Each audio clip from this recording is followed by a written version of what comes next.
Ang sarap mag-bike, ang sarap din maglaro.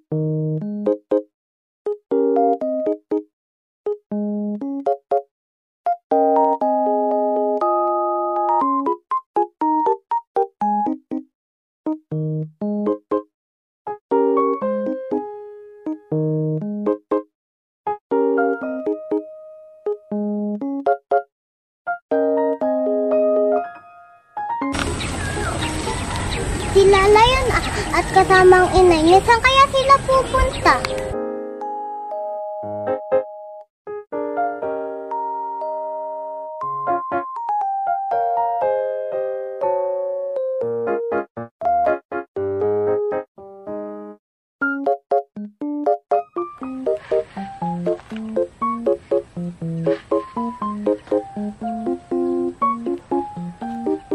Ganda ng bike ni Vicky, oh. Baka pwede mo din po ako ibili ng bike. Ah, oo nga, maganda nga anak.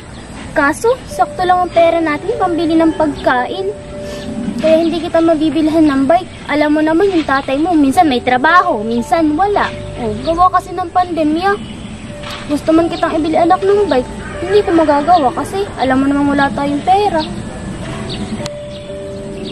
Ganun po ba, inay? Naiingit po kasi ako sa nagbebesikleta. Kailan niyo po ako bibilhan ng bike? Hayaan mo anak, pag tumama tayo sa loto, bibilihan kita ng bike.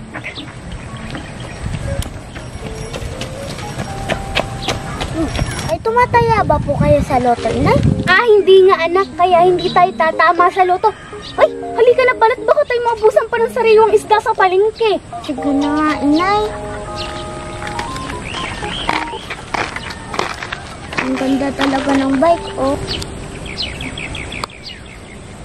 Ang ganda talaga ng bike, inay, oh. Gusto mo bumili ka? Ay, nangingit po ako na bike. Anak, huwag mo nalang pansinin. Pag pinansin mo, lalo ka lang maiinggit. Kaya huwag mo nalang pansinin, ha?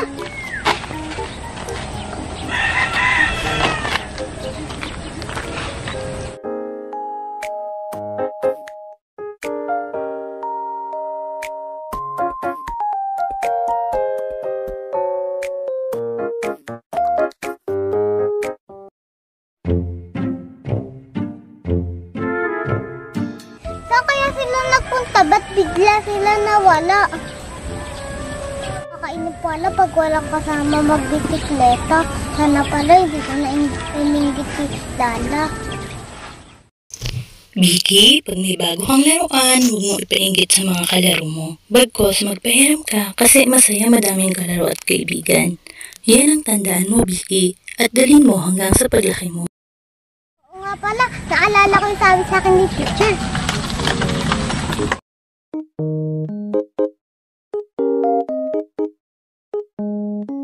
Kainit talaga ng panahon, anak.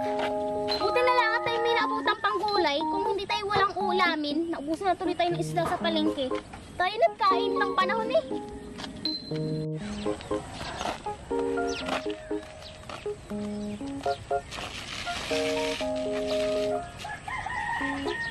Lala, gusto mong hiramin yung bike ko? Pinapahiram ako na bike ni Vicky, oh. Pwede po ba? Ah, mabuti naman at papahiram na si Vicky. O siya, mauna na ako sa atin. At mamaya, pagtapos niyo magbike, paghahanda ko kayo ng masarap na merienda. Sige po, inay. Salamat po. O siya, sige, mag-iingat kayo ha. Bye! O ikaw naman, Lala, o subukan mo. Salamat, Vicky. Lala, o doon ka sa malayo, subukan mo kayo yan.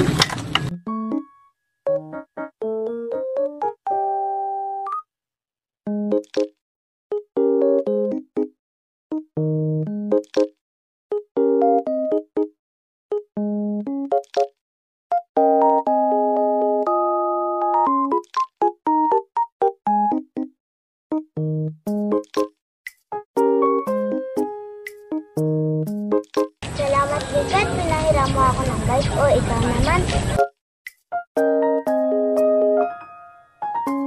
Salamat pala, Lala. At sinamahan mo ako mag-bike. Malungkot pala pag isa mag-bike. Vicky, pagkatapos natin mag-bike, punta na tayo sa amin at may hinandang merienda si Inay. Sige, gusto ko yun. Tara na!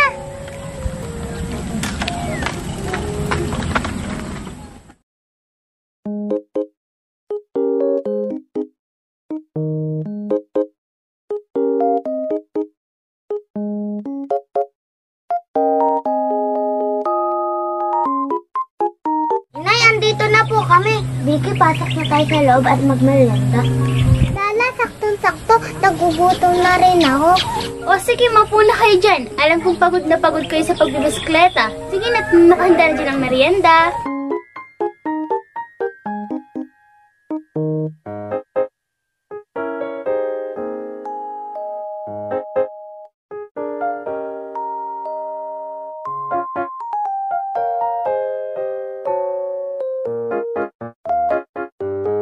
Sige, magsikain na kayo. Alam kong pagod na pagod kayo sa pagbabike. O ito ha, pinaghanda ko pa kayo ng masarap na juice. Wow, Inay, ang sarap naman ang hinanda mo. Siyempre, Oo nga po. Aling Iska, salamat po. walang anuman. Magpakabusog kayo ha.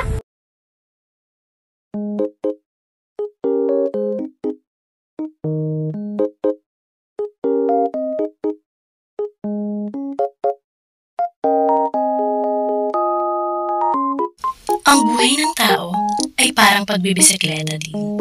Kailangan natin pumadyak para mapanatili natin ang balanse at upang magpatuloy tayo sa ating biyahe. Maaaring sa umpisa, madadapa at maaari kang masugatan. Ngunit kung babangon at itutuloy ang biyahe, ay mararating natin ang ating pupuntahan. Basta manampalataya tayo sa ating Panginoon na lahat tayo na may nakalaang magandang destinasyon para sa ating lahat.